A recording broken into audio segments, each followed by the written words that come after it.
สบายดีมื้อนี้พบกับรายการ วีไว้ส่วนลมสบายดีค่ะแต่มื้อนี้จะสุดแสนพิเศษกว่าเก่าเพราะว่าพวกเขาคือ วีไว้ส่วนลม X Connecting Our Voices ซึ่งมื้อนี้พวกเขามาพบกันที่โรงเรียนมสมายุรีเพื่อมาสัมภาษณ์น้องๆที่น่ารักและลุ้นรับแจกของรางวัลให้กับน้องๆมาเบิ่งกันเลยสวัสดีพวกเพิ่นสบายดี เขาขอสัมภาษณ์พวกเพิ่นได้บ่แต่ว่าเขาจะขอสัมภาษณ์ทีละคนเอาผู้ใดก่อนดีเอาให้ดีกันได้โอเคเดี๋ยวตอนเนาะโอเคว่าสวัสดีเพิ่นแนะนำตัวอายุชื่อเพิ่นให้เขาฟังแน่โอเคสบายดีเขาซื้อนานดอกประกายจุลีอายุ17 ปีช่วงแรกเนาะจะเป็นการถามตอบคำถามแล้วช่วงที่2ก็จะเป็นความจริงหรือความเชื่อซึ่งเราจะเริ่มที่ช่วงแรกก่อนเขามีคำถามอยากจะถามจุลีเนาะเพิ่นเคยมีประสบการณ์การเป็นผู้นำในสถานการณ์ใดแน่แล้วโตเพิ่นเองนะนิยามคำว่าภาวะความเป็นผู้นำคือแนวใดโดยส่วนตัวเขาเองเขาเคยมีประสบการณ์ในการเป็นผู้นำในการนำพาสาวหนุ่มหรือว่าน้องๆเยาวชนไปเฮ็ดเวียกนอกสถานที่หรือว่าบอนอื่นเฮ็ดปฏิบัติหน้าที่ของตนและภาวะการเป็นผู้นำในนิยามของเขาก็คือ เป็นผู้ที่มีเป้าหมายและสามารถควบคุมรูปทีมได้เลยโอเคคำถามที่2เขาอยากจะถามทางเพิ่นว่าแม่ครอบครัวเพิ่นแม่นไผที่ว่าเป็นผู้นำของครอบครัวแม่พ่อของเขาเนาะเป็นเสาหลักคนงานเลยเป็นผู้นำของครอบครัวเขาเองคำถามที่3คิดว่าถ้าหากขาดผู้นำครอบครัวเนาะมันจะเกิดอย่างขึ้นขาดที่เพิ่นพาและบ่มีที่ปรึกษาคำถามต่อมาคำว่าผู้นำที่ดีในมุมมองของเพิ่นแม่นหยังต้องเป็นผู้นำแบบใดเป็นผู้ที่มีความรับผิดชอบสูงบ่ทิ่มภาระหน้าที่ของตนมันเคยเจอสถานการณ์ที่ต้องตัดสินใจสำคัญในฐานะผู้นำบ่แม่นหยังที่เป็นปัจจัยให้ในเพิ่นตัดสินใจแบบนั้นเขายังเคยเจอแบบสถานการณ์แบบนั้นเถื่อมันยังมันเคยเจอเถื่อแม่โอเคฉันเอามาต่อที่คำถามสุดท้ายในช่วงแรกกันเลยก็คือถ้าเพิ่นต้องให้คำแนะนำเกี่ยวกับภาวะการเป็นผู้นำให้ตนเองในอนาคตเพิ่นจะบอกกับตัวเพิ่นว่าจังได๋จะบอกกับตัวเจ้าของว่าให้ตัวเองมีความรับผิดชอบในหน้าที่ของเจ้าของมีเป้าหมายและเฮ็ดทุกอย่างตามความสามารถถือว่าคำตอบของเพิ่นก็เป็นคำตอบที่ดีหลายแล้วเขาก็ประทับใจในทุกคำตอบของเพิ่นเลยเอาเป็นว่าช่วงแรกของเราจบเพียงเท่านี้เนาะแล้วเราจะพักเบรกกันหน่อยนึงเพื่อมาต่อช่วงที่2ของเราก็คือความจริงและความเชื่อนั่นเองโอเคตอนนี้เรากลับมาเข้าช่วงที่2ก็คือความจริงหรือความเชื่อ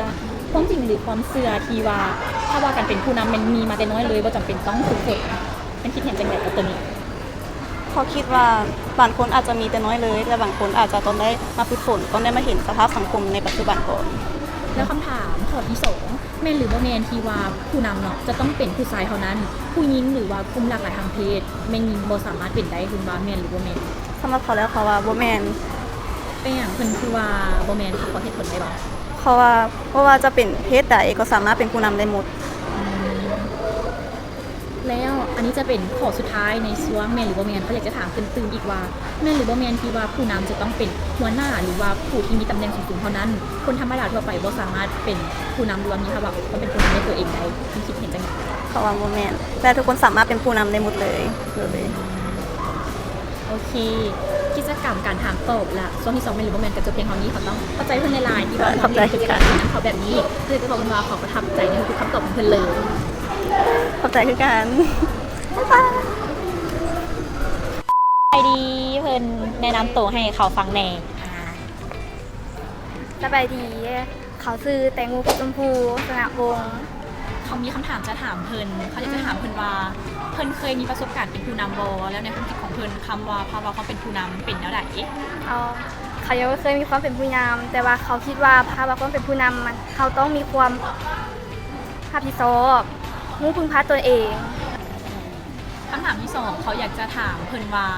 ในครอบครัวเพิ่นใครเป็นผู้นำครอบครัวหรือว่าเป็นเสาหลักให้แก่ครอบครัวของเพิ่นในครอบครัวของเขาแม่เขาเป็นผู้นำครอบครัวเพราะว่าเรามีความรับผิดชอบสูงเราเป็นคนหาเงินเข้าครอบครัวแล้วถ้าสมมุติว่าในครอบครัวเพิ่นเนาะขาดผู้นำไปมันจะเกิดหยังขึ้นเขาคิดว่าครอบครัวเขาน่าจะ น่าจะบ่สามารถคงตัวได้เพราะว่าขาดผู้นำไปแล้วน่าจะอยู่แบบบ่มีเสาหลักเท่าไหร่ คำถามต่อมาเขาอยากจะถามเพิ่นว่าคำว่าผู้นำที่ดีเป็นผู้นำแนวใด เป็นผู้นำที่มีความรับผิดชอบสูงเข้าใจในตนเองพึ่งพาตนเองได้บ่พึ่งพาคนอื่น คำถามต่อมาเขาอยากจะถามกับโตมเองเนาะว่าเพิ่นเคยอยู่ในสถานการณ์ที่แบบว่าเป็นผู้นำแล้วต้องตัดสินใจปัญหาในหนึ่งที่ว่าสำคัญที่สุดแล้วปัจจัยใดที่ว่าที่นี่เพิ่นต้องตัดสินใจแบบนั้น ยังบ่เคย คำถามต่อมาเนาะจะเป็นคำถามสุดท้ายในช่วงเล็กช่วงถามตอบของเราแล้วเขาอยากจะถามกับโตเพิ่นว่าถ้าสมมติว่าเพิ่นจะต้องเว่าสิ่งหนึ่งกับโตเพิ่นที่เป็นผู้นำในอนาคตเพิ่นอยากจะบอกอย่างกับตัวเอง บอกให้ตัวเองพยายามหลายๆพึ่งพาตัวเองหลายๆเข้าใจตัวเองหลาย ต่อมาเนาะจะเข้าเป็นช่วงที่ 2 ของเขาการตอบคำถามจะเป็นไปแล้วจะเป็นแมนหรือว่าแมนเขาอยากจะมีคำถามถามเพิ่นว่าแมนหรือว่าแมนที่ว่าถ้าว่าเขาเป็นผู้นำนั้นมันจะมีในตัวเขามาอยู่แล้วมาแบบมีมาแต่เขาเกิดโดยที่ว่าต้องผ่านการฝึกฝนอย่างเดียว ๆเขาว่าบ่แม่นคนเฮาก็ต้องรู้ตัวเองก่อนที่รู้ตัวเองก็น่าจะโดน ย้อนอย่างเพิ่นคือว่าจังไส เพราะเขาคิดว่าการที่เขาเกิดมาเลยแล้วมีความเป็นผู้นำเลยมันอาจจะยังเถื่อเพราะว่าการที่เขาจะเป็นผู้นำได้เขาต้องมีความมั่นใจในตัวเอง ต่อมาแมนหรือว่าแมนที่ว่าผู้นำพนะจะเป็นได้แต่ผู้ชายเท่านั้นผู้หญิงหรือว่ากลุ่มหลากหลายทางเพศบ่สามารถเป็นผู้นำได้ เขาว่าบ่แม่น เป็นอย่างนั้นคือว่าบ่แมนเขาขอเหตุผล อย่างเช่นครอบครัวเขาก็เป็นแม่ที่เป็นผู้นำเพราะเราพึ่งพาตัวเองได้มีความรับผิดชอบสูงส่วนที่คิดว่าเป็นผู้ชายตลอดย้อนผู้ชายแต่ก่อนนี้หามีครอบครัวแล้วก็น่าจะเป็นเพราะว่าเป็นเพศชายแล้วเป็นเพศที่แข็งแรงกว่าผู้หญิง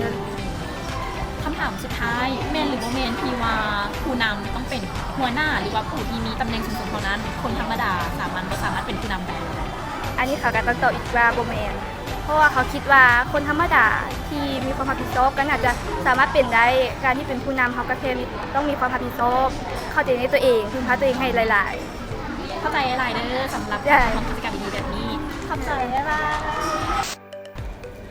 และนี่ก็คือผู้โชคดีของเราที่เป็นน้องๆนาฮักมาจากโรงเรียนม.ส.มัญรีที่ได้รับของรางวัลสุดพิเศษจากพวกเรา